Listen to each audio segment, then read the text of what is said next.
This production of Wareham Gatemen Baseball is brought to you by the Gatemen Baseball Network in association with the Cape Cod Baseball League. The Wareham Gatemen are 2018 West Division champs. With a high-flying offense, miraculous defense, and lights-out pitching, the Gatemen look to earn their 8th title. Join J.D. Rachi. Ripped down to left field and fairly deep, back to the track, to the wall, and this one is gone! A grand slam for Lyle Lockhart! Henrique Demore. Aaron's 0-2 pitch, swing and a miss, he got him on strikes. Tolia goes down swinging, and that's the ball game. And Cam Stewart. This one's absolutely roped by Will Robertson out to deep right field, and this one is going to be off the wall. Collins will play it on that hop. He's got play at second base, and he threw him out. Isaac Collins from the warning track throws out Robertson at second base. For the 2018 CCBL playoffs. Oliver Dunn is off, and this one is demolished. High and deep to right center field. Goodbye. Wow. Brian Packer just hit that over the trees in right field. That one hit sharply into deep left field. Ives going back on it, reaches up. He made the catch. Oh my goodness, Jeremy Idens with the catch of the year. To take away extra bases from Chase Murray. Laid out, went sideways, horizontal, made a catch at the fence. My goodness. Up the middle, base hit. Dunn will score easily. Shenton being waved home. He's going to score. And the Gatemen lead 7-5 in the 9th. Luke Roscom comes through. Wareham trails by 2. The payoff pitch to Martellini. Line drive into center field. A base hit. 1 run will score. Lockhart being waved around third. He will score. We got a tie ball game in the 9th. Gian Martellini comes through in a big way against his former team. Here's that 1-2. This one's going to be smoked out towards left center field. A long run out there for Jeremy Idens, and he's going to reach over the wall. Oh my goodness, he made the catch. Jeremy Idens just took a home run away from J.J. Blade, reaching over the wall here at left field in Eldridge Park. Swung on, drilled into deep right field at the track, at the wall, and it's gone! A walk-off home run for the Gatemen. Austin Shenton wins it for Wareham. It's time for Wareham Gatemen Baseball, and here for the call are Henrique Demore and J.D. Rachi.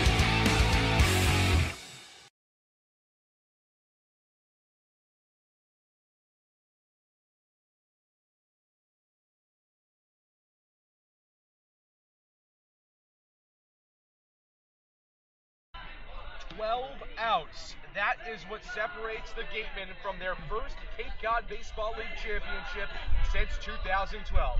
Hi everybody, welcome back to Veterans Field in Chatham, Massachusetts. J.D. Rachi alongside my broadcast partner for today, Henrique Demore. We will start this game in the bottom of the 6th, a 4-1 lead for the Gatemen with the Chatham Anglers coming to the plate. Yesterday's game suspended due to fog, but we will play today, and we will play to a 9-inning conclusion. If the Gatemen fall back and the Anglers come back and win this game, we will play Game 3 at 6:30 at Spillane Field in Wareham. Should be a fun one either way. It's going to be a tough task for the Gatemen to come in. Zach Hart will be on the mound. He will be the new pitcher into the game for Wareham. But yesterday's game got started off with a bang for Chatham. They scored in the run in the first inning against Derek West, somebody who's been pretty much untouchable throughout the regular season and through much of the postseason as well, Henrique. No, he really has. West has been, the only blip on his radar really has been since coming on in mid-July for Wareham has been his outing against Catuit. In Game 2, he gave up 4 runs, 2 of them earned, but had 4 walks and 5 strikeouts, and that's about what you would expect from West. The high strikeouts, he's about a strikeout an inning guy. The high walks come on and off, but that's what has been kind of the thing that he lives and dies by is his command, because he's got solid stuff. His breaking ball, we saw the looping breaking ball. He's got a bit of a change piece as well to couple with a firm fastball that sits low 90s, high 80s. But West, he limited the damage. That first inning really was the worst of it. The 4th inning also got kind of dicey. Let up 2 walks and a fielder's choice that, got things a little dicey, like I said. But in the first inning, that was really where Chatham did all their damage. Blake Sable got aboard with a walk, and Spencer Torkelson and Colin Simpson hit back-to-back singles, which for those 2 guys, honestly, that's your best-case scenario. A couple of hard-hit singles, because we both know the top 4, top 5, we talked about it ad nauseum at this point, in the Chatham lineup, can put balls out of the yard like nobody's business. Even we saw Tristan English almost put one out with it, but Isaac Collins made the catch of the year out in right field in the 3rd inning to negate that. after English hit a bomb in 2 days ago in the Game 1 loss to the Gatemen 5-3. But, I mean, English and all these guys, they can put the ball out of the yard in a hurry. So the fact that Hart was able to keep things in the yard, I think is huge. And that's going to be, or West, I should say. So that's something that today's starter, Zach Hart, is going to have to do as well. And you kind of mentioned it, Henrique. The Isaac Collins catch robs a home run of Tristan English, what would have then been a go-ahead 2-run shot to give the Chatham Anglers a 3-2 lead. Reaches over the wall on just an absolutely incredible catch. He has impressed game in and game out defensively. Bat's not quite there for him yet. He's got 2 strikeouts and a pop out thus far. But how about Drew Millis? He's probably been the story of the game on the offensive side of things. A leadoff triple in the 4th. He scored on that. And then a double in the 6th. He also scored after reaching base with those 2 extra base hits. He has been stellar today. Or stellar yesterday, but stellar in this game. No, he really has. And we talk about how top-down production is how the Gatemen are going to get it done. And they've had a little more balanced production. It hasn't quite been top-down. In the Game 1 victory, it was very top-heavy. We saw Isaac Collins, Jacob Goldfarb, Austin Shenton, Jeremy Idens. Those top 4 for Wareham do all the damage. Obviously, Austin Shenton with that 2-run triple. Or, excuse me, the 3-run double. My apologies. Got my numbers flipped. But Drew Millis and Lyle Lockhart with 4 hits on the day as well. And Lyle Lockhart with a walk and a run scored. Oliver Dunn with a single as well. So 6, 7, 8. Has really put in a lot of work. Lyle Lockhart with a 2 RBI, or excuse me, 5, 6, 7, my apologies. Lyle Lockhart with 2 RBI singles. Drew Millis with 2 extra base hits and 2 runs scored.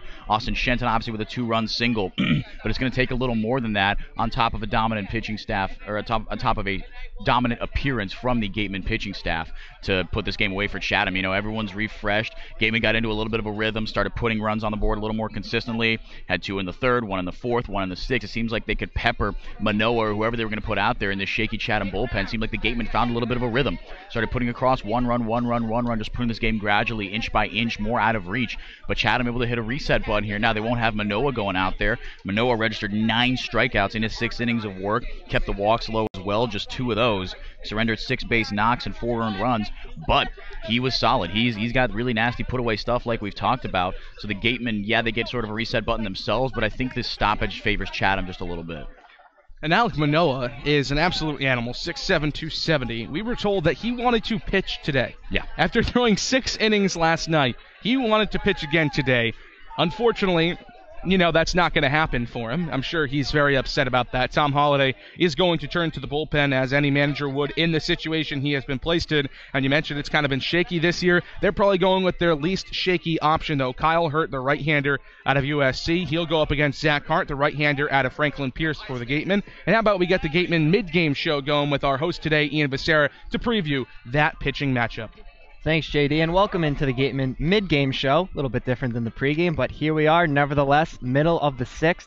So the pitching matchup, as JD just alluded to, Alec Manoa will not be in, and same with Wareham. Their starter, Derek West, is out of the game.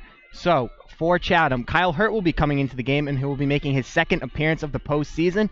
To this point, he's only pitched 1 time, and he's gotten a save as he faced just 1 batter in the clinching win over Brewster 3-2. He came on for the last out in the 9th. Struck out his man, and that's all he has done this postseason. However, Hurt has had a very good regular season for the Chatham Anglers, going 1-1, posting a 3.47 ERA in 8 appearances. He split time between the bullpen and starting, as he has 4 starts out of those 8 appearances. And as for the Gatemen, the man to try and get the job done for Wareham today will be Zach Hart from Franklin Pierce University. In Zach's 1 postseason appearance, he was pretty good. 6 innings, just 2 runs in a 4-3 win over Falmouth. Scattered 6 hits, walked 1, and struck out 5.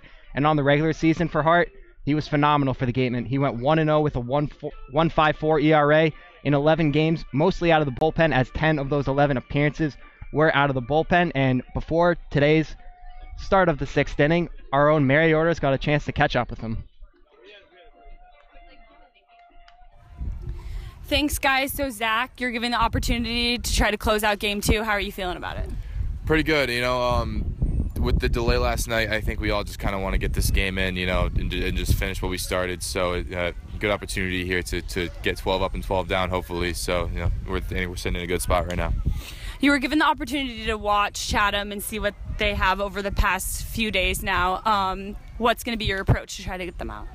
No doubt they have a good lineup. You know, they have a lot of lefties in there too. So I'm planning on probably throwing a lot of changeups today. Hopefully it's going to be working, staying away from the lefties, maybe pounding in on a couple, maybe, 2 of their righties if they have any. So that's probably the game plan. But just do my thing out there, try and make this one as quick as possible. And you guys were all out in the bullpen when Isaac had that great catch. Can you talk through that play a little bit? Oh yeah, so like half of us were saying it was going out, half of us were saying it was staying in, and then it looked like it was gonna go out, so we were like, and then we just see him pretty much just go over the fence and bring it back in, and it was probably the best catch I've seen in a long time. It was amazing. No doubt, I think it's probably gonna be on SportsCenter soon. How does a catch like that give energy to the team? Oh, it's just a momentum builder, It's because when you see a hard hit ball like that off a Chatham kid, you see them start to get a little hyped up and then whatnot. But seeing Isaac bring it back just kills all the momentum that they were going to have from that play, and I think that's a huge thing in one of these games. And what do you guys need to do to keep the momentum going today? Just keep that same energy. We got a nice little 3-run lead. Hopefully we can extend that a little bit more and keep that momentum on our side. Don't let them get too much energy on their side. Keep them down. So I think we just got to step on their throat here and finish what we started. Zach, thanks so much and good luck tonight. Guys, back to you. Cool. Thank you. Thank you.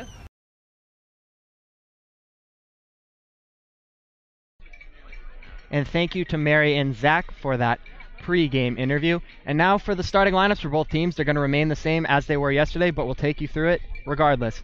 So leading off will be Isaac Collins in right field. So far in the game he is 0 for 3, but his presence has been made known with that spectacular catch out there in right field.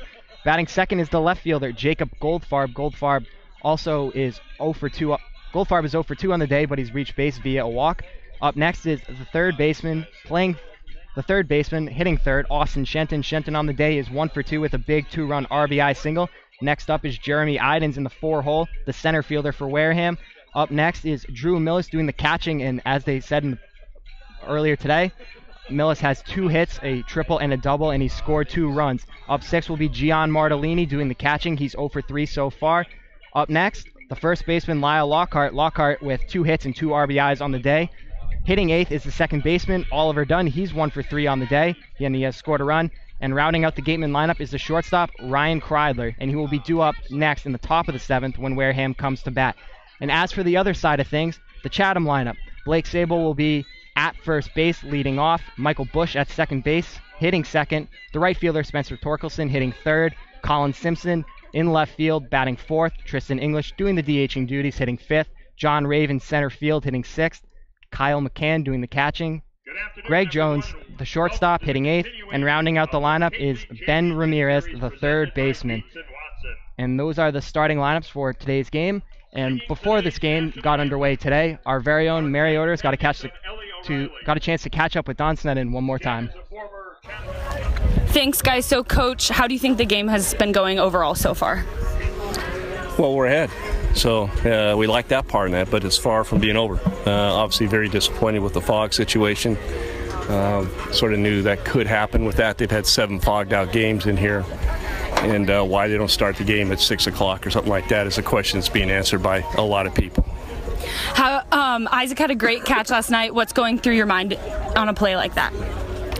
Well, you couldn't see it, so nothing was going through my mind. All I know is I heard the players yell. So obviously it saved 2 runs, so it had to be a great catch, but I didn't get to see it. I was blocked out. Do you think that was a momentum shift in the game? I think it saved 2 runs from getting on the board, so that's obviously a shift in our favor anytime you can do something like that, for sure. Chatham has stranded a lot of base runners. What's been the key to stranding them there? I don't know. I mean, we've been getting some pitchers. I prefer not to strand them there. I prefer them not get on, period. But give our pitchers credit. They come in and make the big pitch when they have to, and great example is that when we struck out I forgot the right fielder, Trolio, whatever his name is, in strike 3, and he runs down to first like he thought it was ball 4, type of thing. So there's some key players that, you try to get out in those situations, and it does help the team gain some momentum if you can get them out. 12 outs away, what does the team need to do to preserve the lead? We need to get some runs. That's the bottom line, and then we'll see what our pitching can do, but we got to get some more runs. Coach, thanks so much. Guys, back to you.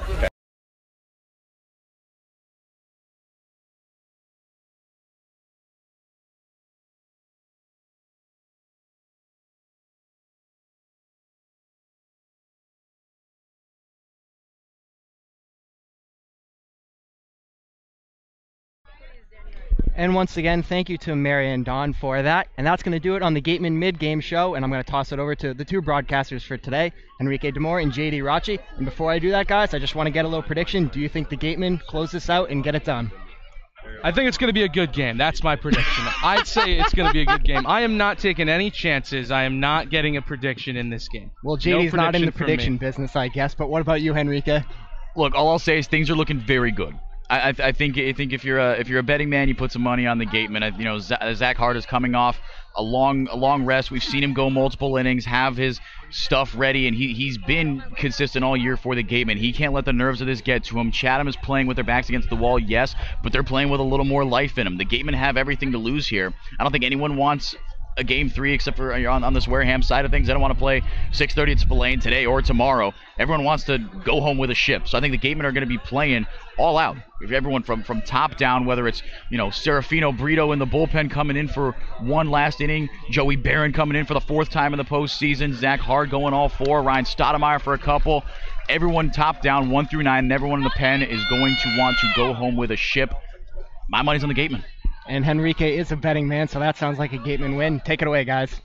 Thank you very much, Ian. The Gatemen are on the field in the road blue uniforms. Wareham W in red, outlined in white on the upper left breast. The numbers are on the lower left rib cage, the lower right rib cage.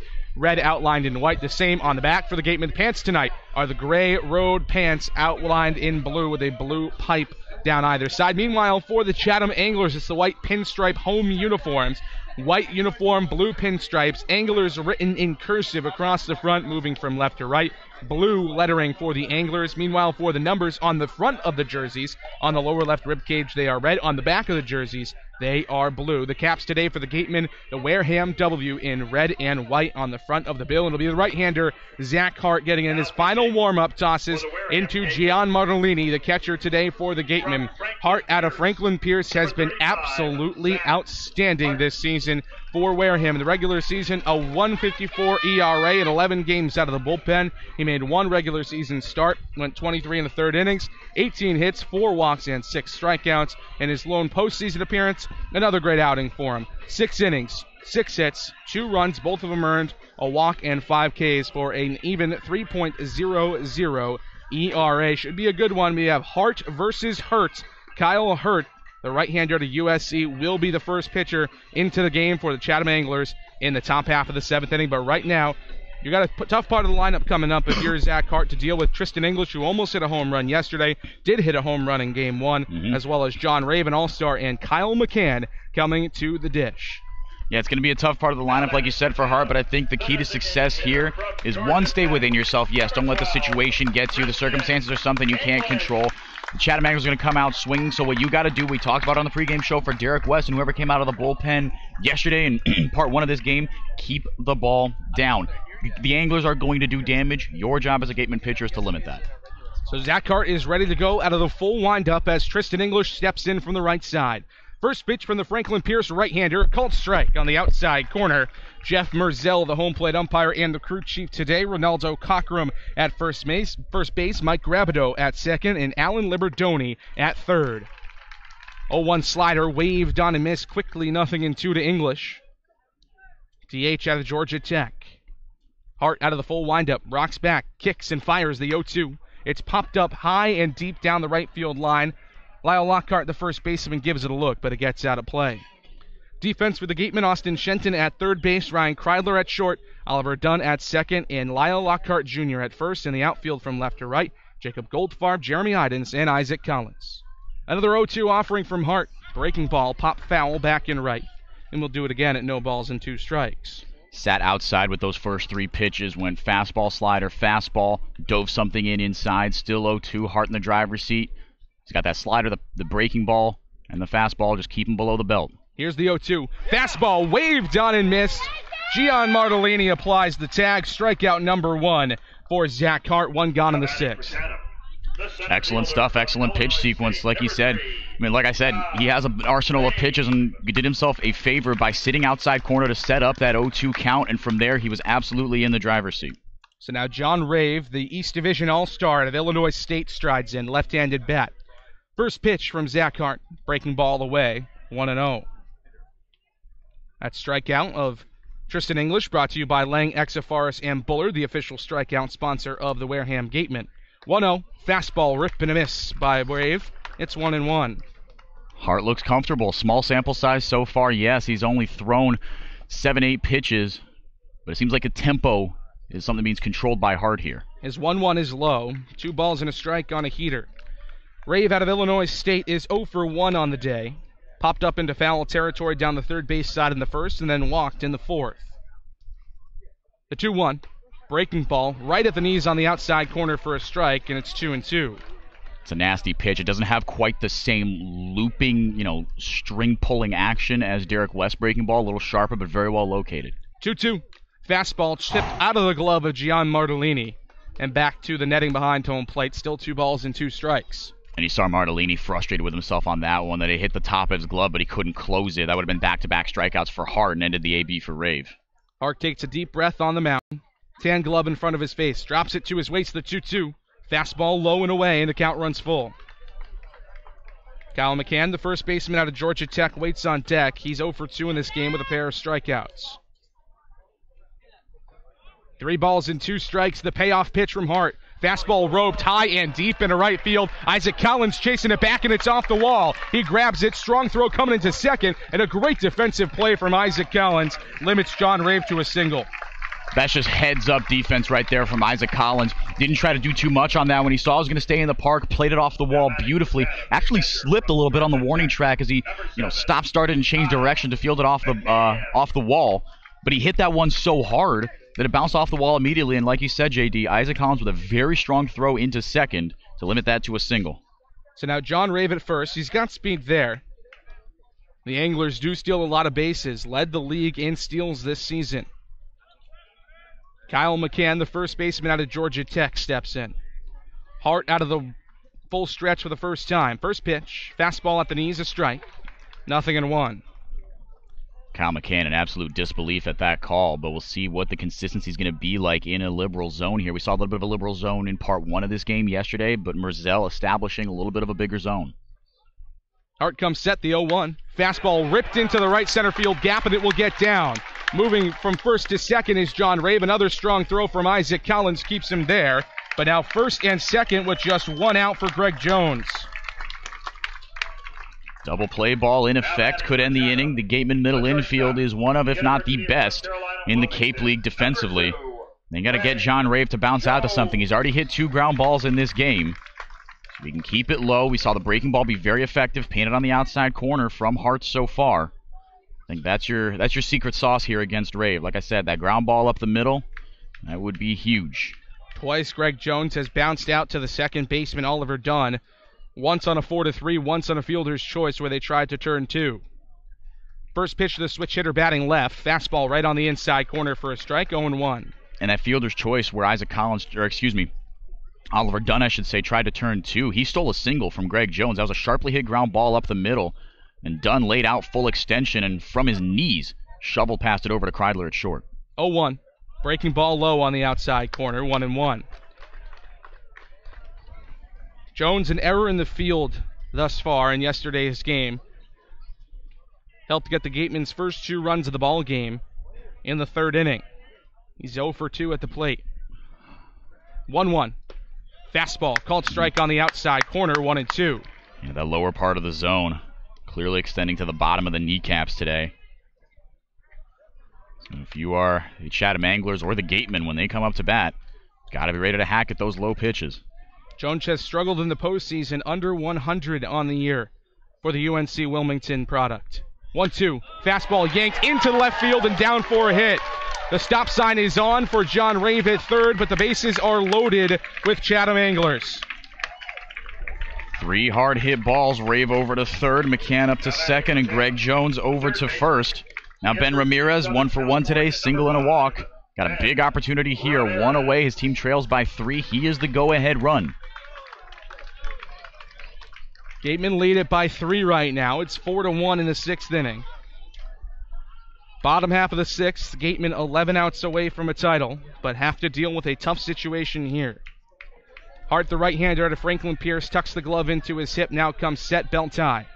His first pitch to the left-hander, Ben Ramirez, is a called strike on the outside corner on a changeup, 0-1. Ramirez, as you mentioned, Henrique, 1 for 1 today. He's reached base twice. A single in the second and a walk in the fourth. Either one would drive in a run here. The 0-1. Fastball low, a ball and a strike. Double play ball would be huge here because the man on deck, Blake Sable, despite being 0 for 2 today with a walk and a strikeout, he is not the guy you want with any number of outs, and the base is loaded for Chatham. The 1-1 from Hart. Fastball tapped to the right side.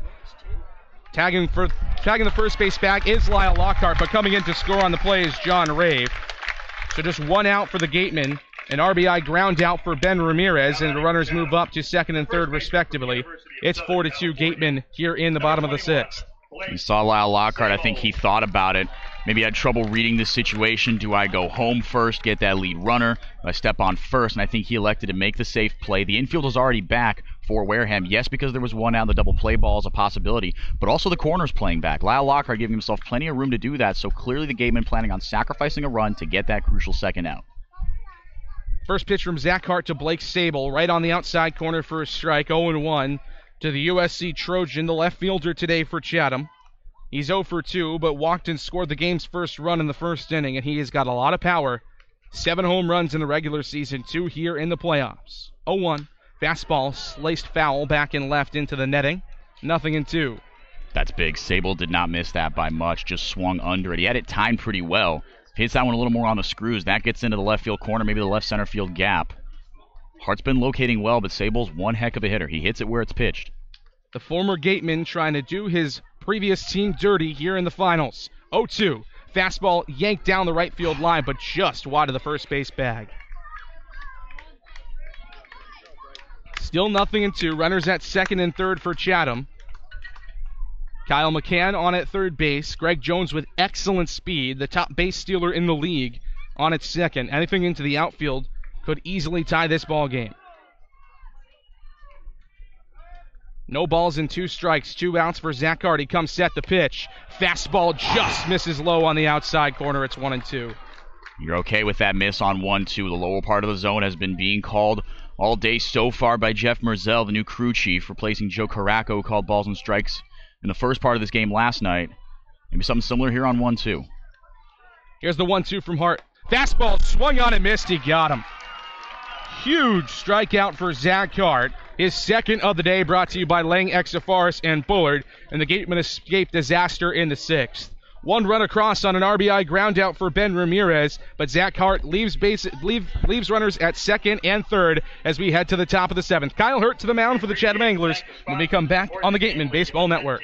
Soft as a Grape has 10 retail locations on Cape Cod, so even when you're cheering on your Gatemen at any away games, stop into a Soft as a Grape store for the best Cape Cod products. Stores located in Falmouth, Mashpee, Woods Hole, Hyannis, Chatham, Provincetown, Edgartown, Oak Bluffs, and Vineyard Haven. From beach day to every day, Soft as a Grape has you covered. The Cape Cod Baseball League is sponsored by Dietz & Watson Premium Meats and Cheeses. Their all-beef Franks are their ultimate summer hot dog. They're smoked the old-fashioned way with just a touch of garlic and paprika. Pick up a pack at your local deli today. Dietz & Watson. It's a family thing. The law firm of Lang, Exafaris, and Bullard, providing families and businesses in the greater New Bedford community with legal services for 40 years. We look forward to serving you. For an appointment, call 508-992-1270. We invite you to learn more about the law firm of Lang, Exafaris, and Bullard by visiting our website, lxblaw.com.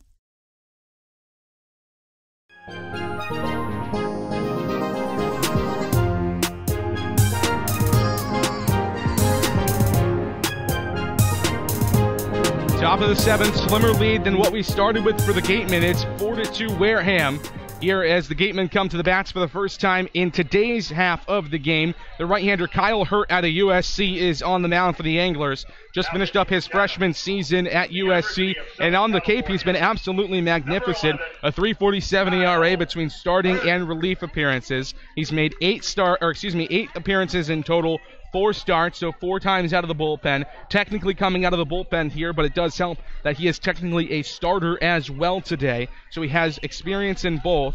A 3.47 ERA for a guy that has become the Anglers' closer. Finished out Game 2 of the sweep of the Brewster Whitecaps in the East Division Finals with a strikeout in his lone batter faced in this postseason. The right-hander out of USC is on the mound for the Chatham Anglers, and he will deal with 9-1-2 for the Gatemen. Ryan Kreidler, Isaac Collins, and Jacob Goldfarb.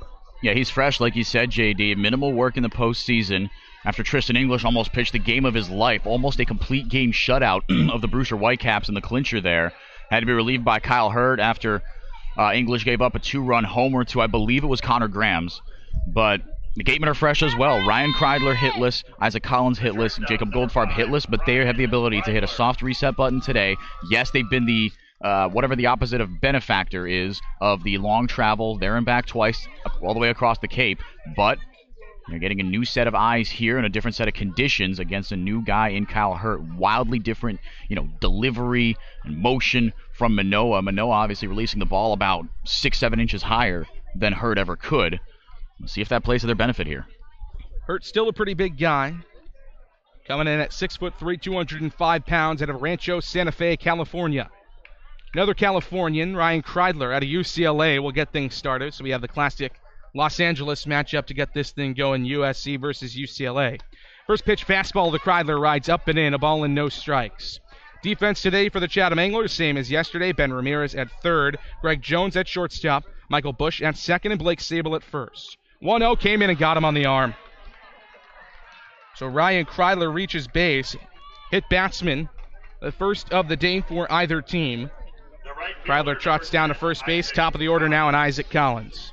Now with 2 balls thrown, I want to see Isaac Collins and Jacob Goldfarb take very patient at-bats here. He has yet to throw a strike. Again, yes, small sample size, but one of those missed pretty badly.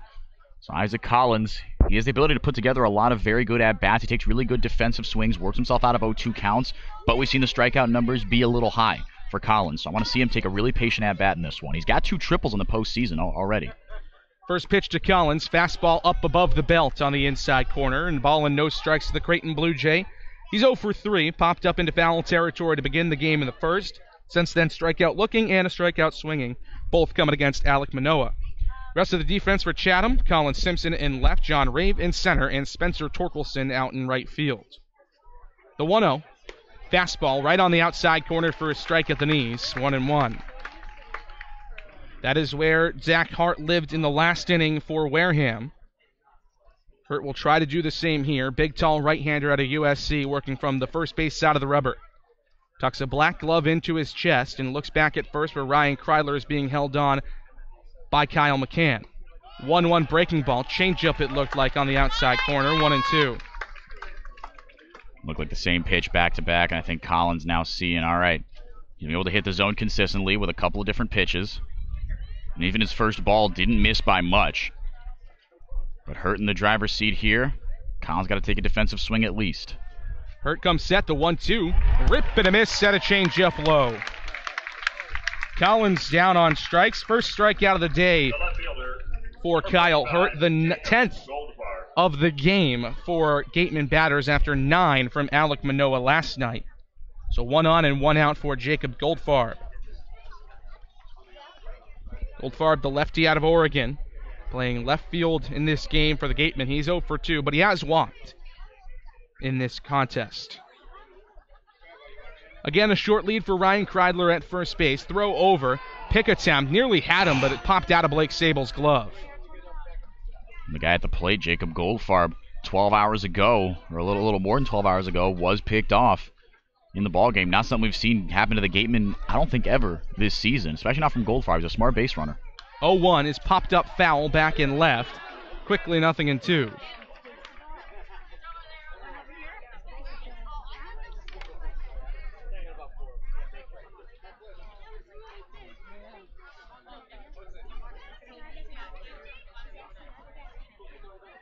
Hurt comes set. The pitch home.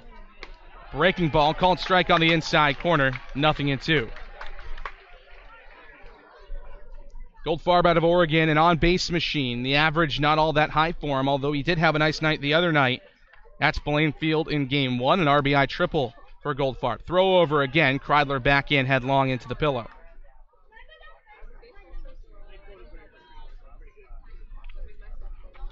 Another Pac-12 matchup. We've seen 2 Pac-12 matchups in the first 3 batters faced here for Kyle Hurt.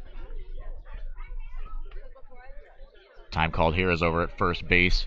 Not sure if it's Blake Sable or Ryan Kreidler at first asking for time, but he gets it here. Play resuming now. No balls and 2 strikes. Hurt comes set at the belt. His pitch.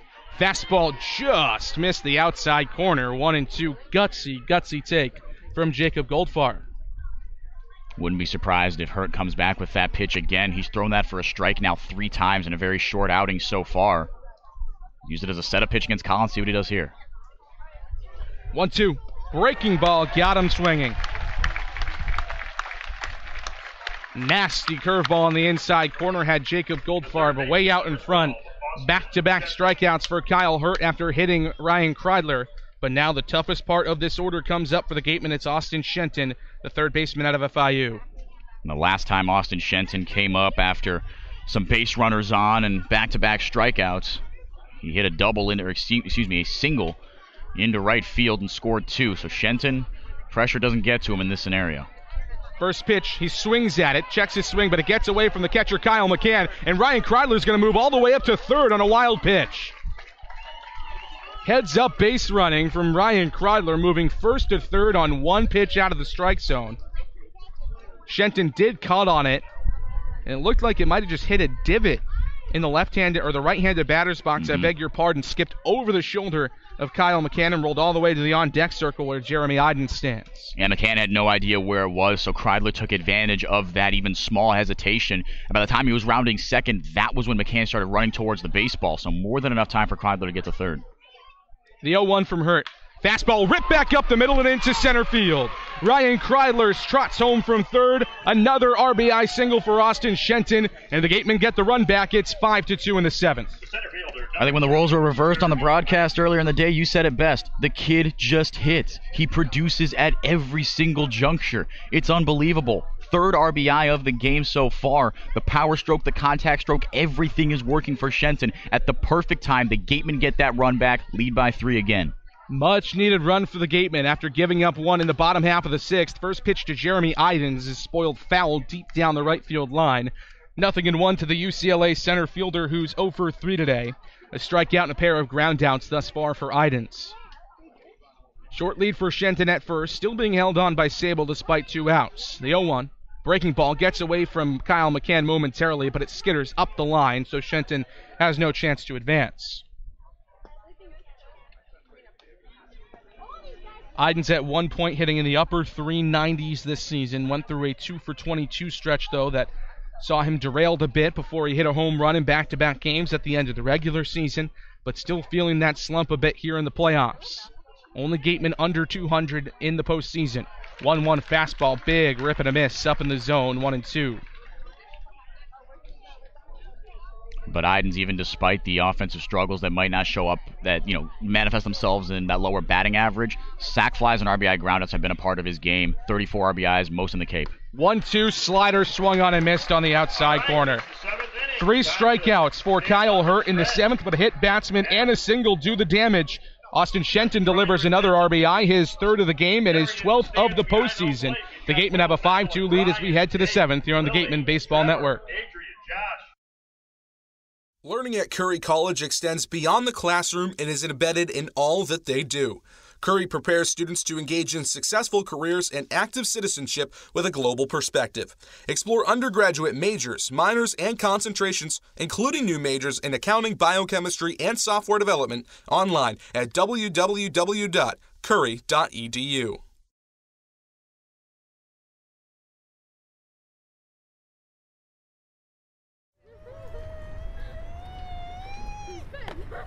Beat the heat and join us at Waterways, a water experience unlike any other this side of the bridge. Open daily, head over to the water park on Route 28, the Cranberry Highway.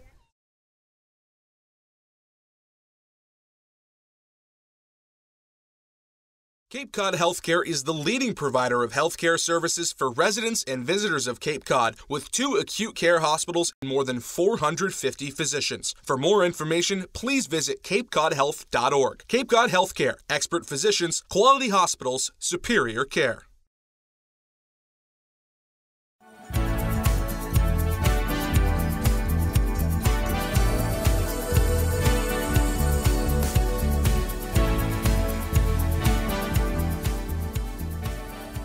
Zach Hart back to the mound in the bottom of the 7th inning. Not an easy part of the order for him again.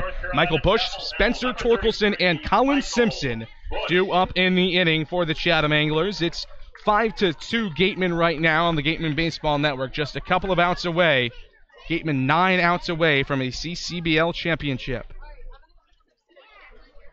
1 run in the bottom of the 6th inning, 1 run in the top of the 7th, each for Chatham and Wareham. So we are once again at a 3-run deficit for the Anglers.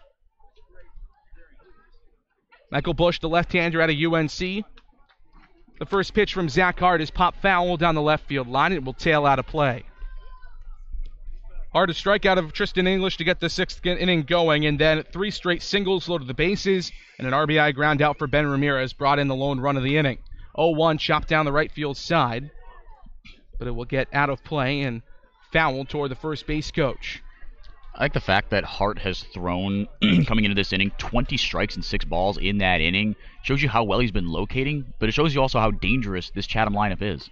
0-2 low on a fastball, 1-2 on a good waste pitch. I was even thinking about it. I think, okay, does Zach Hart get to face, a weaker part of the order? There really is no weaker part of this order. Top down, they are loaded. It's a very, very good lineup for Chatham. The 1-2 from Hart. Breaking ball just missed the outer black. A little bit low, and the count runs even at 2 balls and 2 strikes. Martellini tried to yank that one in, but I think a little too much for Jeff Merzel behind the plate. Here's the 2-2 from Hart. Fastball ripped high and deep into center field. Jeremy Idens, though, tracking it back to the warning track and makes the catch on the run for out number 1.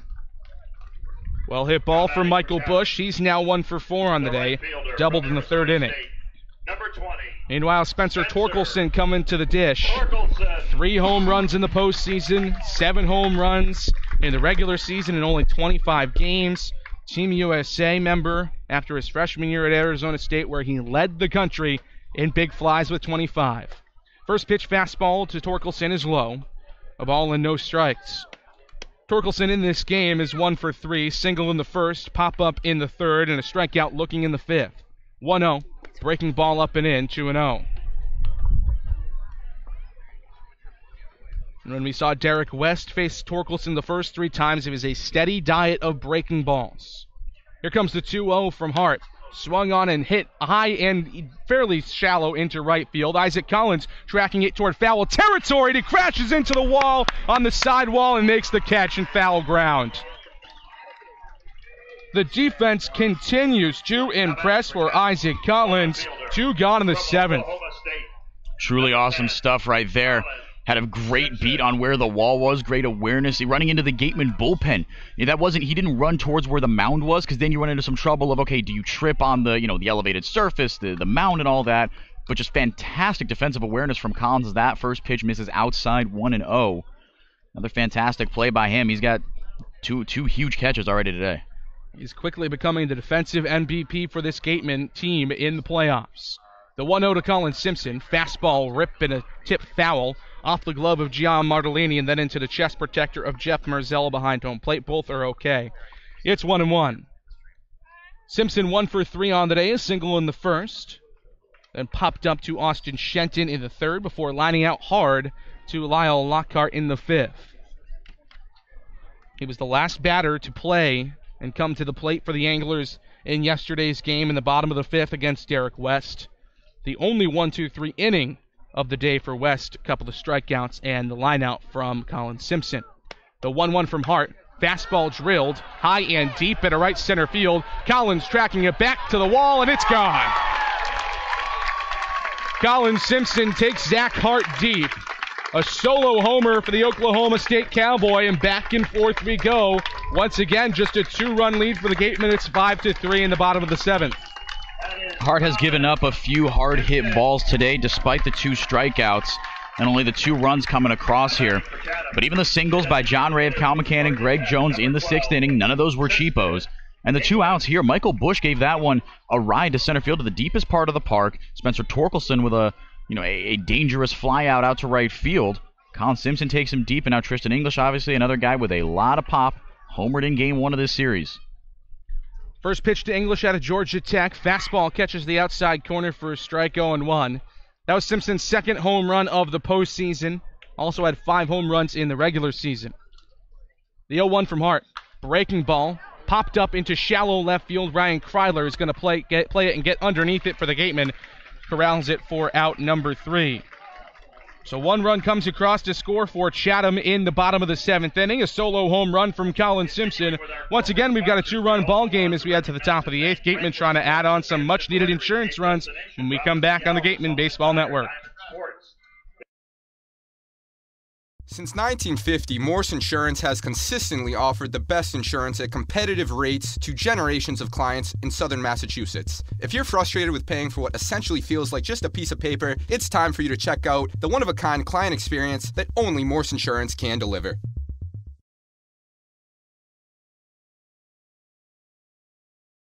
Mezzaluna is a family-run Italian restaurant celebrating 80 years in business. Located on Main Street in Buzzards Bay, Mezzaluna specializes in Italian cuisine, a lunch menu that's the best deal in town, and serves Cape Cod's famous prime rib every Wednesday and Saturday. Come enjoy the feast at Mezzaluna, the Italian family restaurant.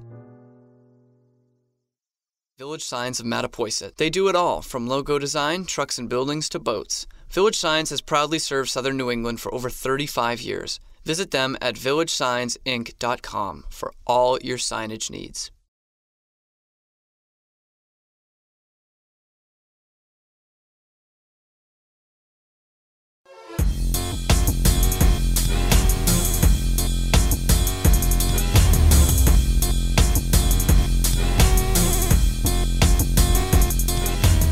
Top of the 8th inning from Veterans Field in Chatham, a 5-3 lead for the Gatemen.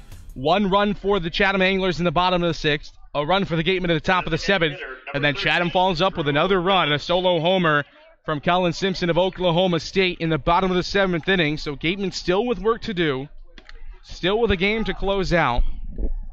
Here in the top of the 8th inning, it'll be Drew Millis, Gian Martellini, and Lyle Lockhart to lead it off for the Gatemen against Kyle Hurt, the right-hander out of USC. Hurt's got really good stuff. We saw it in his first frame, but a hot part of the Gatemen lineup coming up. First pitch changeup waved on a miss by Millis on the outside corner and low, 0-1. Millis probably the hardest hitter in this Gatemen lineup. Triple in the 4th and then a double down the line in the 6th. He's scored 2 runs both of the times he's reached base. 0-1 breaking ball on the outside corner, 0-2.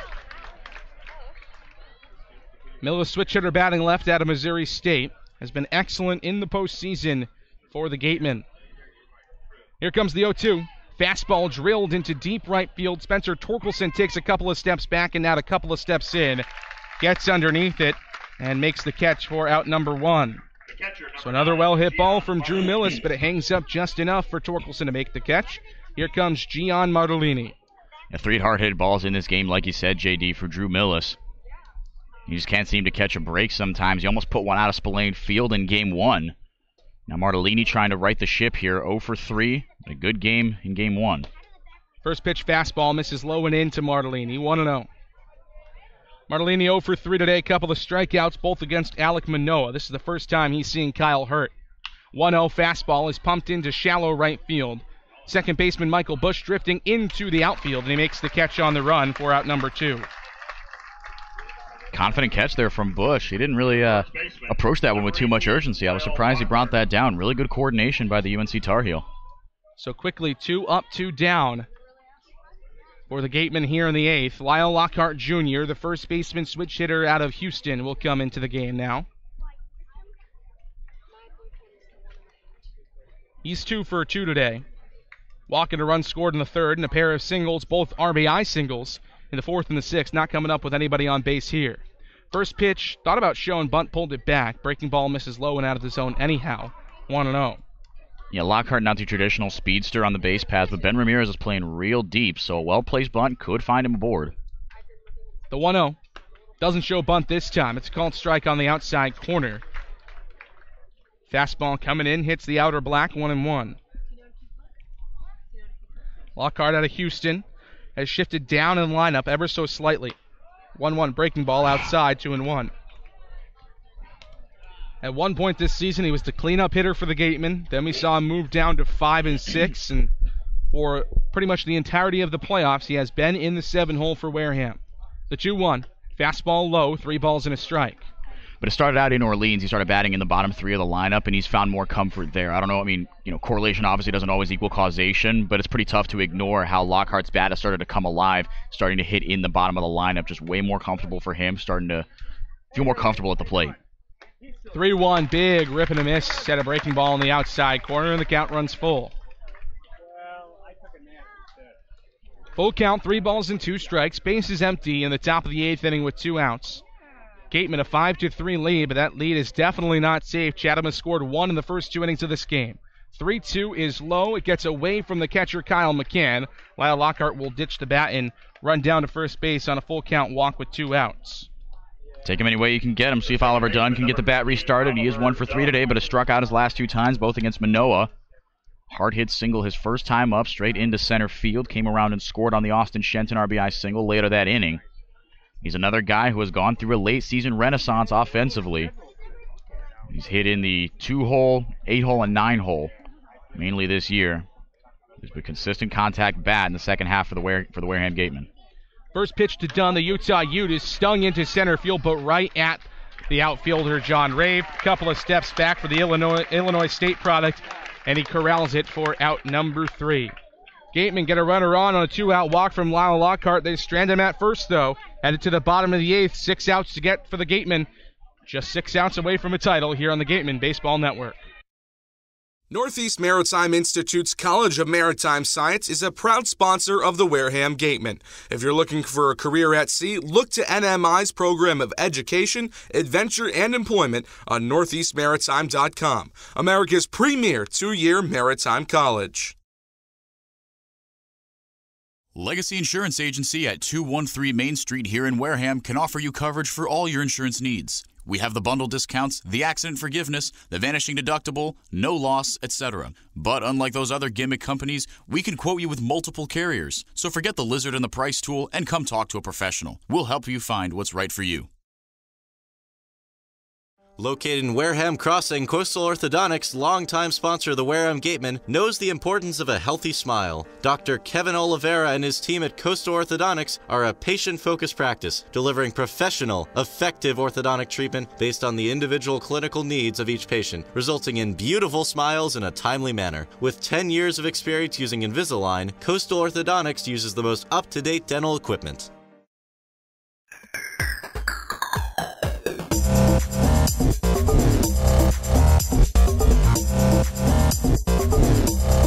John Rave, the center fielder out of Illinois State, will lead off the bottom of the 8th. For the Chatham Anglers, they trail it by 2 to the Gatemen in it's Game 2 of the CCBL Championship Series. First pitch fastball from Zach Hart misses the outside corner for a ball, 1-0. Rave showing bunt, singled his last time up in the 6th inning and came around to score the run. 1-0 is swung on and hit into fairly shallow left field. Jacob Goldfarb gets underneath it and gloves it for the first out of the inning. So 1 up, 1 down for Chatham in the 8th. Kyle McCann and Greg Jones due up in the inning as well. Here comes McCann out of Georgia Tech. If Zach Hart can get through this inning in business, whoever comes out for the 9th, whether it be Hart or whoever they try to throw out of the bullpen, will have a tougher part of the order. 9-1-2, maybe 1-2-3, depending on how efficiently Hart gets out of this inning. Every out here so important for Wareham. First pitch to Kyle McCann is swung on and popped up foul back in left. 0-1 to the Georgia Tech Yellow Jacket, who was 0 for 2 coming into today as a part of yesterday's half of this game. In today's game, or today's part of the game, I should say, a single in the 6th inning. The 0-1 from Hart. Fastball chopped to the right side. Lyle Lockhart will charge. It'll be a tough play. Zach Hart over there to cover, and he makes the play for out number 2. That made me a little nervous. That wasn't a well-hit ball, but it was hit to a part of the infield where you've seen some just communication disasters happen in baseball in general, not just for Wareham. Wareham's a very solid defensive unit, and Lyle Lockhart's as good as they come at first. But sometimes the communication a little off between pitcher and first baseman, but executed just about as well as you could there. 2 outs here in the 8th for Jones. Greg Jones, the speedster out of UNC Wilmington, the shortstop, switch hitter batting left. Last time up, he singled into the 5.5 hole into left field, went the other way on an outside fastball. First pitch from Hart this time around is a breaking ball on the inside corner for a strike. Change up from Hart, 0-1. Jones on the day, 1 for 3. He's put the ball on the ground all 3 times. 0-1 fastball just misses outside, a ball and a strike. Jones' crucial error in the 3rd that allowed the first 2 runs to score for Wareham. He's trying to make up with it with the stick in hand. 1-1. Fastball low, below the knees, 2-1. Excellent speed for Jones, so if he gets on base, could easily be a problem on the base pass. Led the CCBL in steals this season. 2-1, slider low and in, and the count runs to 3 balls and a strike. 20 stolen bases for Greg Jones, more than 6 more than the second place man in steals this year, his teammate Blake Sable. 3-1 is spoiled foul into the brick backstop, 3-2. The Anglers, like you mentioned earlier, JD, 74 steals on the year. Cape leaders by a wide margin team-wise. Second place, YD with just 51. The running Anglers, they call them. Payoff pitch, 3-2, chopped to the shortstop side. Ryan Kreidler glove, sidearm throw a little bit high, but pulled down by Lyle Lockhart in time. And Greg Jones grounds out 6-3 to end the 8th inning. Gatemen are getting that much closer to its title. We head to the top of the 9th. Gatemen coming to the bats. It'll be Kyle Hurt on the mound for Chatham when we come back on the Gatemen Baseball Network.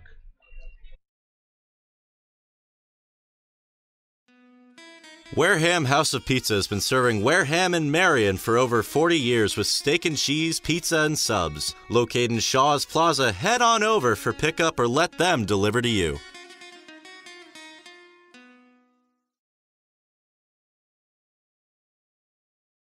At the intersection of Route 195 and 28, Wareham Crossing, home of Lowe's, Target, and Red Robin, is the sponsor of the Gateman Intern Program. They help to provide a world-class internship experience in broadcasting, marketing, sports management, and baseball operations. Check out Wareham Crossing's schedule for this year's Summer Movie Night Series. Founded in 1854, the Wareham-based AD Makepeace Company is the world's largest cranberry grower and private property owner in eastern Massachusetts. The company supports organizations like the Wareham Gatemen and projects like the outdoor cranberry bog classroom that you may have passed on your way in. Visit admakepeace.com to learn more.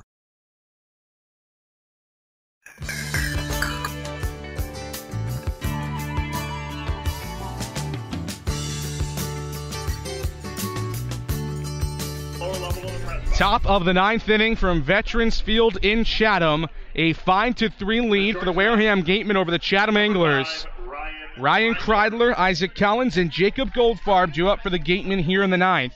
Trying to add on a couple of much-needed insurance runs with a tough part of the order coming up for Chatham in the bottom half. It'll be Kyle Hurt on the mound. And just like we started the 7th inning, we will start the 9th with an all-LA battle, USC versus UCLA. First pitch to Kreidler, fastball low and inside. A ball and no strikes. Kreidler, the shortstop out of UCLA, hit by a pitch his last time up. To 1-0. Breaking ball low, 2-0. Hit by a pitch, then with 2 outs, a wild pitch in the first pitch to Austin Shenton. Allowed him to move up 2 bases to third. Then Shenton singled him home with an RBI single. 2-0. Popped up foul to the right side. 2 balls and a strike on a high fastball. JD, I don't know if you're noticing it either. The fog is starting to roll in, but much, much lighter than it was last night. Yeah, we will definitely say that. Yeah, it's definitely playable. Now the home plate umpire, Jeff Merzell, calls time right in the middle of Kyle Hurt's windup. I beg your pardon.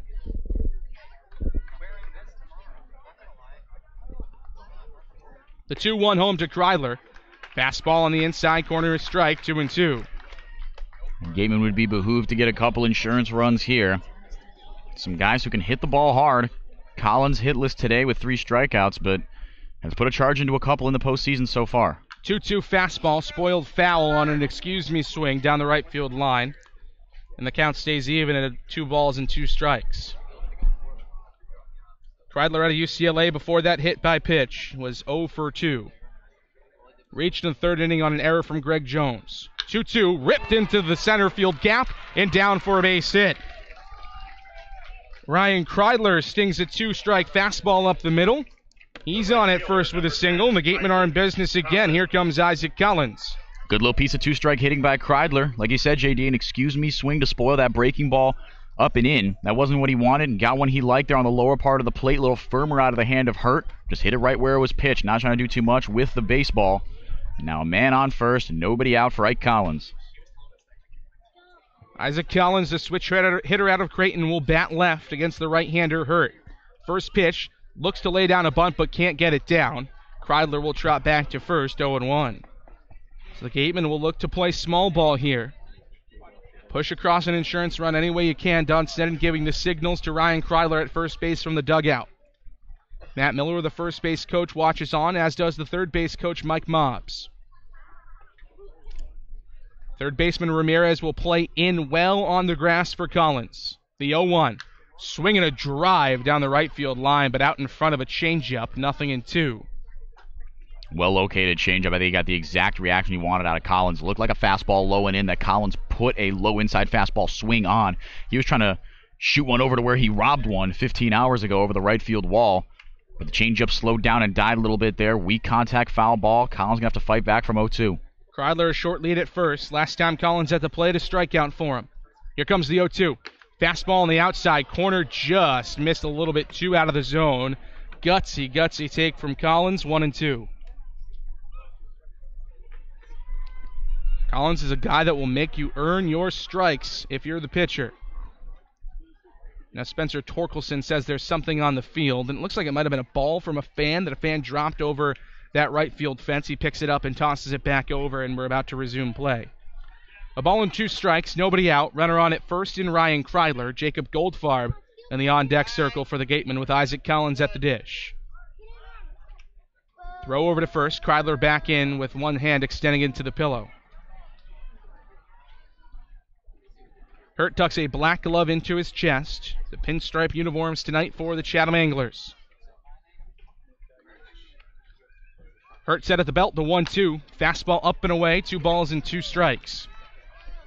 Last time Kreidler was at first, not a speedy guy, but took advantage of a wild pitch that got the better of Kyle McCann behind the plate, rolled all the way to the backstop very slowly, able to scoot on over to third and score on an Austin Shenton single.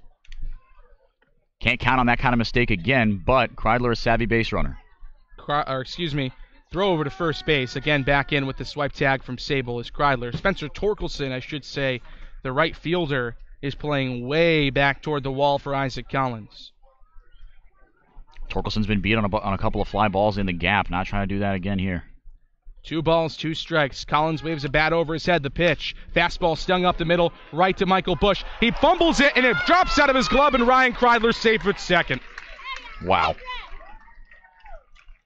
Bush almost fielded the ball, was trying to trot over to second to get the unassisted part of a double play. It just rolled right out, could not squeeze it. Ryan Kreidler up to second, E4 for Michael Bush.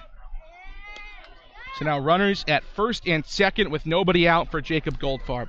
And I'm not sure about this, but it looked like there might have been a little bit of miscommunication there as he, like you said, JD, he had it and was kind of trying to trot it over to first base. It's not usually you see a second baseman take it himself for a double play. You got to reverse your momentum.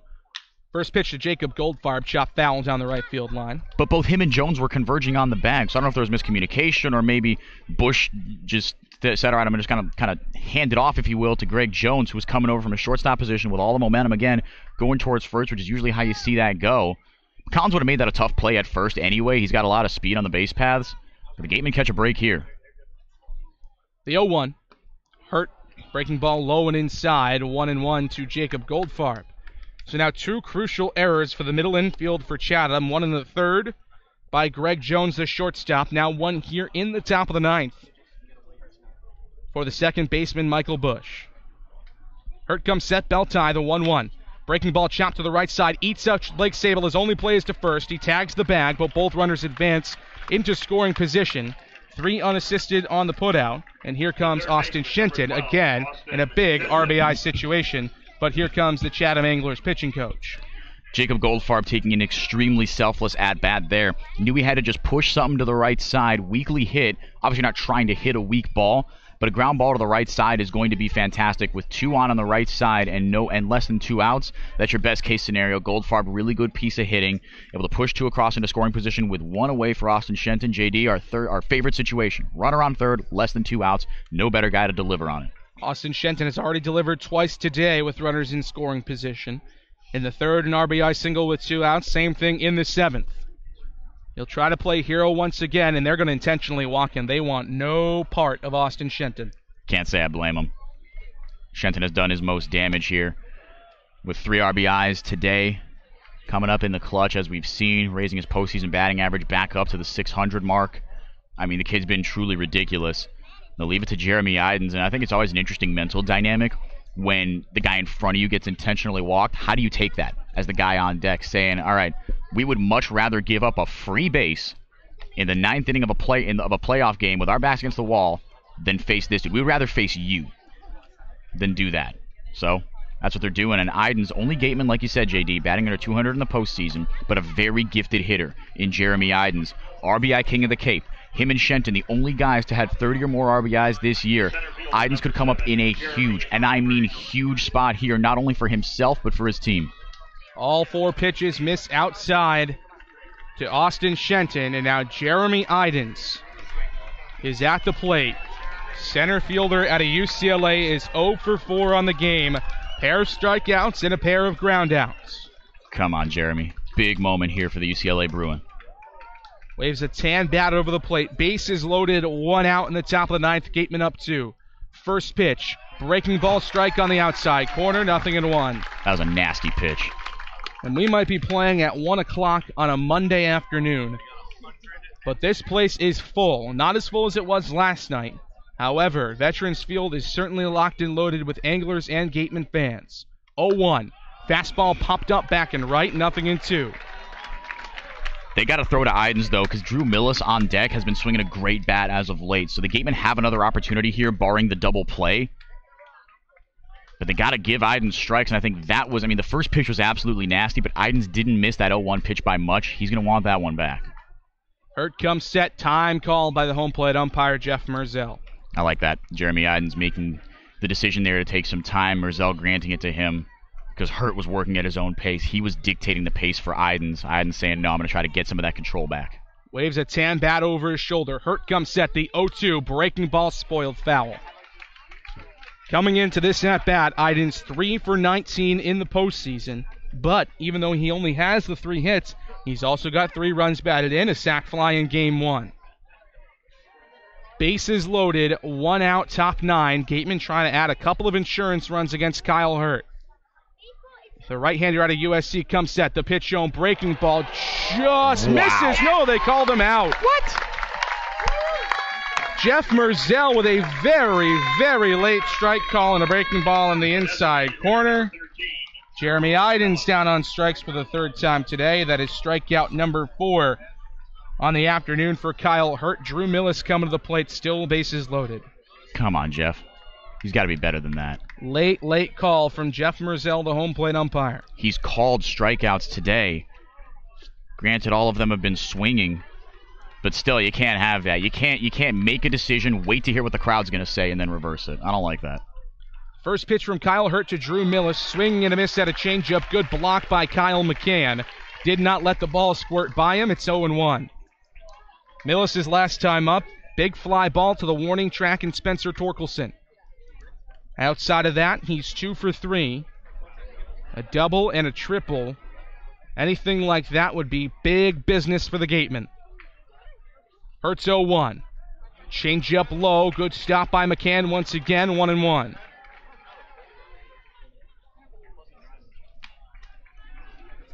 Ryan Kreidler at third. Isaac Collins at second. And Austin Shenton at first base. Bases loaded. A 1-1 count with 2 outs. in Game 2 of the CCBL Championship Series. Gatemen trying to add some insurance runs. The 1-1.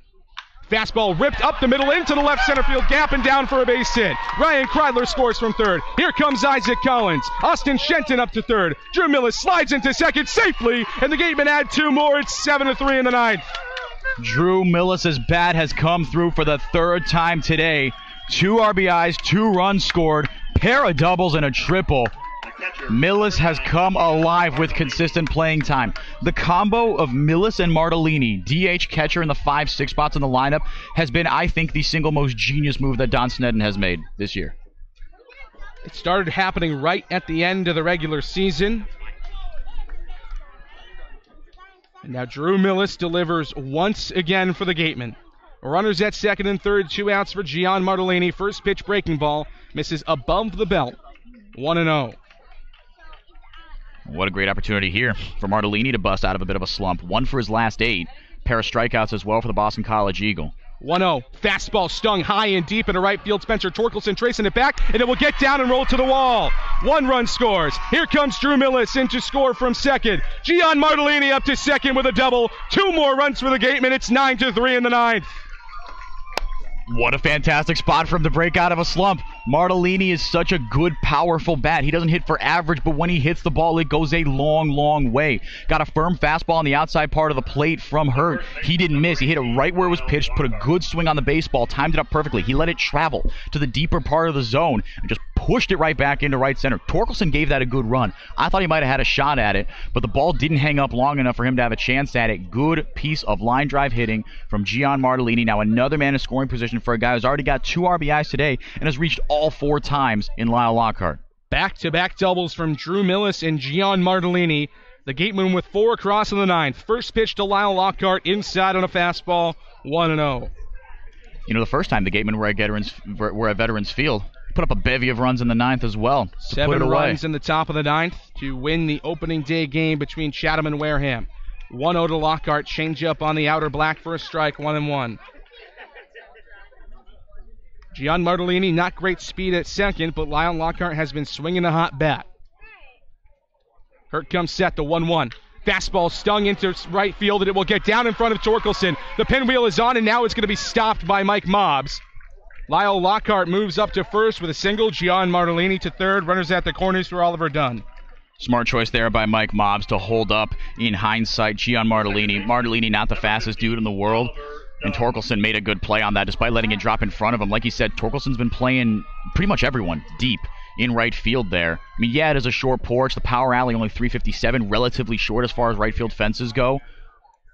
But able to capitalize there with a strong throw and leave runners at the corners for Oliver Dunn. 9th man to bat in the inning for Wareham. So now Wareham will bat around, as Enrique said. Oliver Dunn, the second baseman out of Utah. Last time up, line drive out right into the glove of John Rave out in center. 2 gone, runners at the corners for the Gatemen. They have a 6-run lead in the ninth. First pitch from Kyle Hurt. Fastball check swing, missed inside. Appealed down to the third base umpire. He did not go around, according to Alan Liberdoni down there at third. 4-man crew today for the Game 2, or the finishing of Game 2 of the CCBL Finals. 1-0, popped up. Back and left on the infield, and now it will get out of play, twist over our heads and over the press box here in Chatham. 1 ball, 1 strike. Runners at the corners. Gian Martellini at third. Lyle Lockhart at first.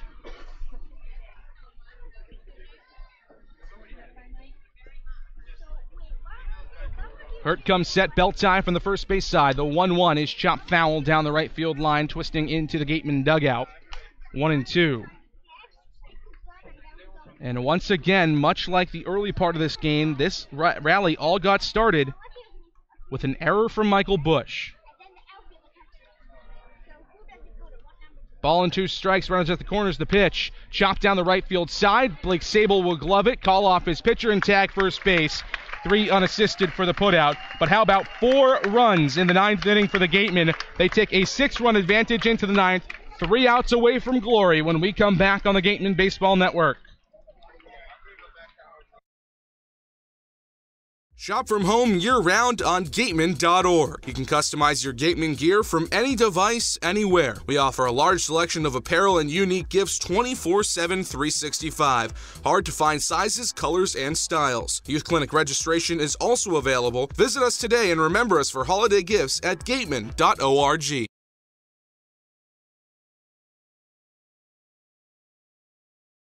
Stop by the Ansel S. Gurney House, where you will find a unique shopping and dining experience. Whether shopping for a special occasion or just to treat yourself, you'll find what you're looking for in one of the 11 themed rooms. There's also a cafe serving fresh homemade lunches overlooking the extensive gardens. The Ansel S. Gurney House is located at 403 County Road in Marion. Make sure you sign your child up today for the Gatemen Robertson's GMC Youth Clinics. This year we have 5 one-week sessions for children 5 to 14. We also have 2 special sessions for hitting and pitching open to teens.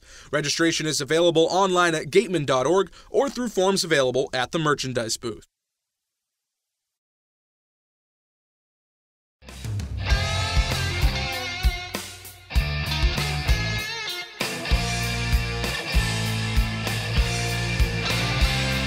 Welcome back here on the Gatemen Baseball Network. It's winning time from Veterans Field in Chatham. Gatemen 3 defensive outs away from clinching their 8th CCBL title. To JD and Henrique, boys, let's take this one home. Cam Stewart, we did not think we were going to have the third member of our broadcast team here, but yet here he is. Thank you to a cancellation going out of Boston today. He was headed back down to Baylor for school, but he is here. 3 defensive outs away. Ben Ramirez will lead it off for Chatham. Zach Carter on the mound, the first pitch from the right-hander. Fastball strike on the outside corner, 0-1. I think given how well Hart pitched against, yes, a weaker part of the order in 6, 7, 8 against Chatham in that last inning, now with a 6-run cushion, let him go until he crumbles. Absolutely. Gateman warming up an arm in the pen. Yeah, as that one misses low, so the count even now to Ramirez, 1-1. That is a precautionary measure at best. Hart out of the full windup, kicks and fires the 1-1 to Ramirez. It misses low as well, 2-1 on a backhand pick. There'll be Ben Ramirez, Blake Sable, and Michael Bush due up for the Chatham Anglers here in the 9th. The 2-1 from Hart. Fastball stung back up the middle, but Oliver Dunn gloves it. Moving to his left, his sidearm throw in time. 2 outs away. 4-3 on the put out of Ben Ramirez. The first baseman from the University of Southern California, number 21, Blake Sable.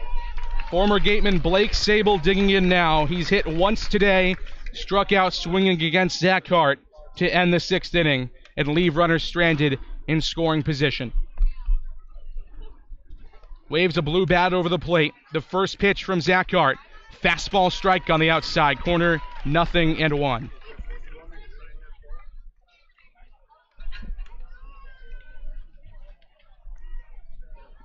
Here comes the 0-1 from Hart.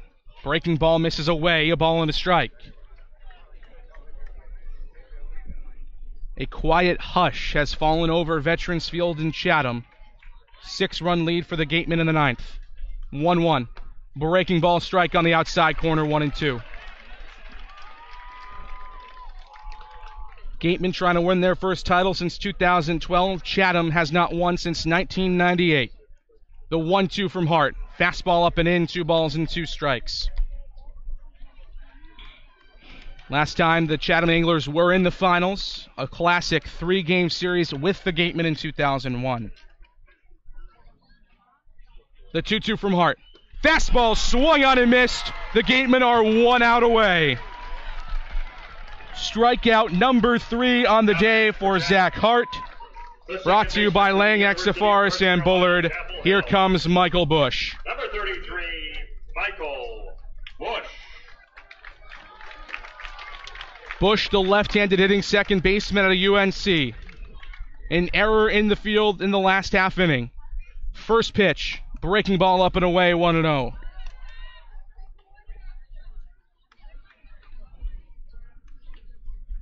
Infield is back for the Gatemen. Here's the 1-0. Fastball, a strike on the outside corner, 1-1. Hart started off rocky, runs in the 6th and the 7th. Since then, he has been shut down. Here comes the 1-1 from Hart. Fastball, called strike on the inside corner. The Anglers are down to their final strike. 1 ball and 2 strikes. Hart out of the full windup with the left-hander Michael Bush in the batter's box. Rocks back, kicks and fires the 1-2. Breaking ball popped up, foul back, and lefty stays alive.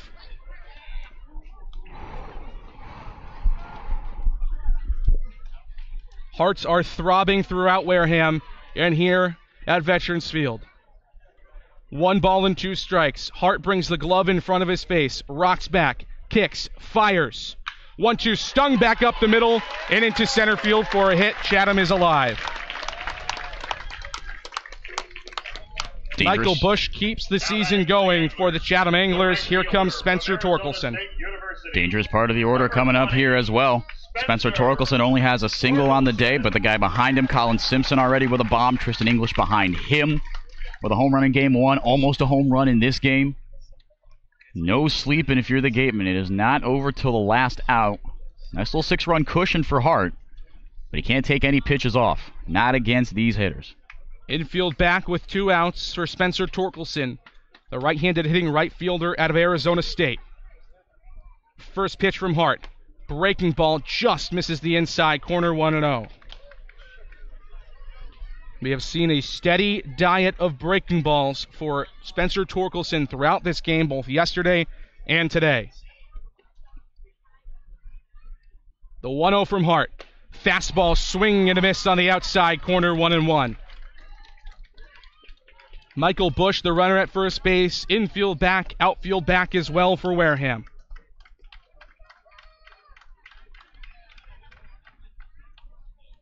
Hart comes set, bell tie. Runner at first, the 1-1. Breaking ball swung on and clobbered high and deep down the left field line, but it will twist foul. You knew Torkelson was going to put at least one of those swings on a baseball here from Hart. It was only a matter of time.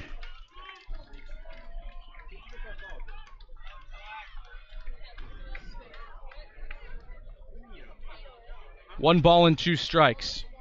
Short lead at first for the runner there, Michael Bush. The pitch home. Fastball swung on and missed, and the Gatemen win their 8th title and won for the first time since 2012. The Wareham Gatemen are kings of the Cape Cod Baseball League. A strikeout for Zach Hart, and the Gatemen win it.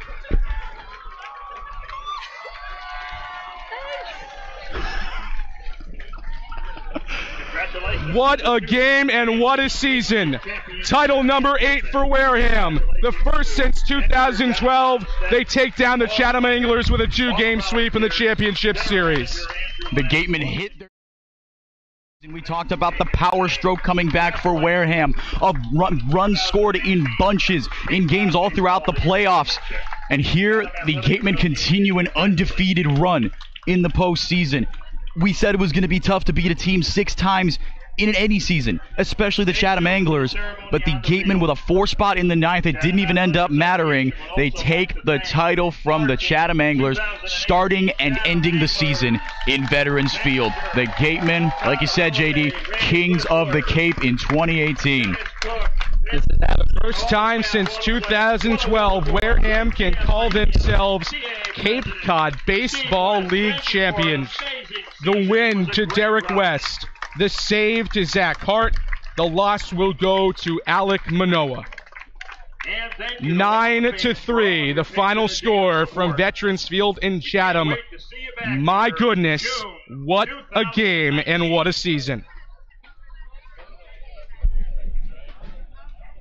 Absolutely unbelievable. What a ride. An up and down year for Wareham, to be sure. But what a season. Like you said, JD, absolutely fantastic. The Gatemen fought all year. A tough stretch there against a number of just okay teams. The 2 losses to Brewster hurt a lot. Struggling through competition in the East Division. 2 painful losses to Falmouth.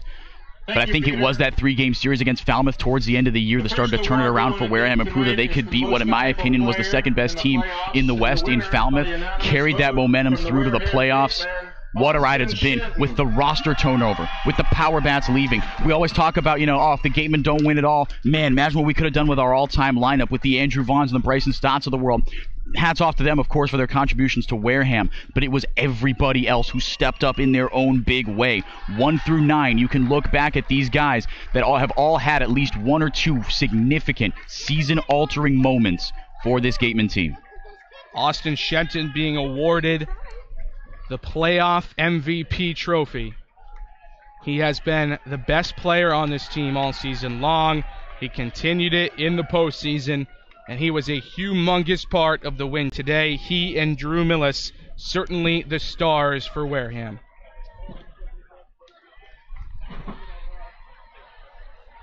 On behalf of all the What an incredible run for the Gatemen. Deputy Commissioner Saul Yaz, Deputy Commissioner Peter First Hall, championship since 2012, the 8th title we'd like to in team history. The Chatham A's on an excellent season. Absolutely incredible for the Gatemen. They finish off this season perfect in the postseason. The only 6-0 stretch all year long for Wareham.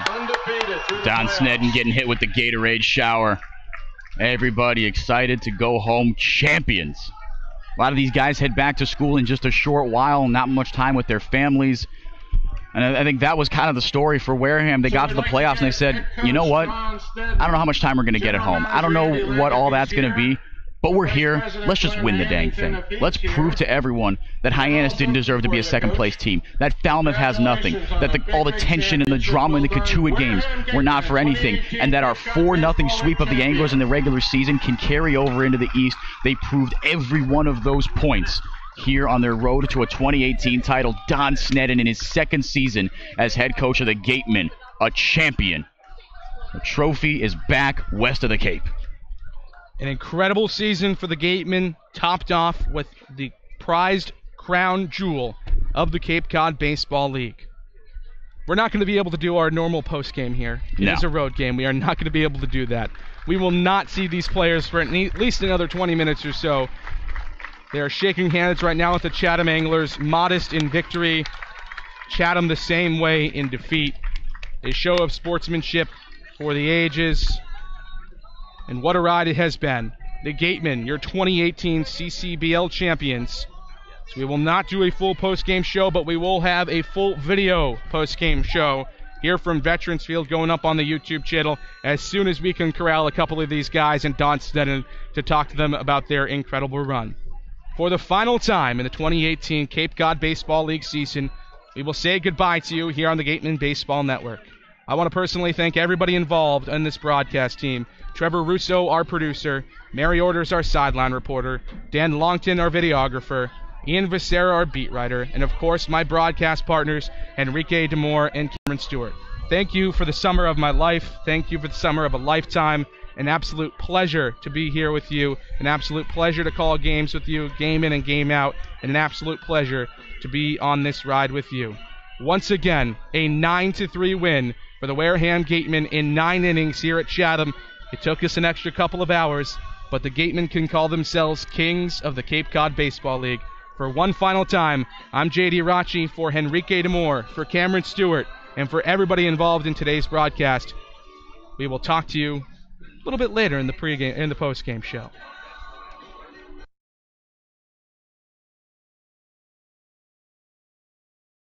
Village Signs of Mattapoisett. They do it all, from logo design, trucks and buildings.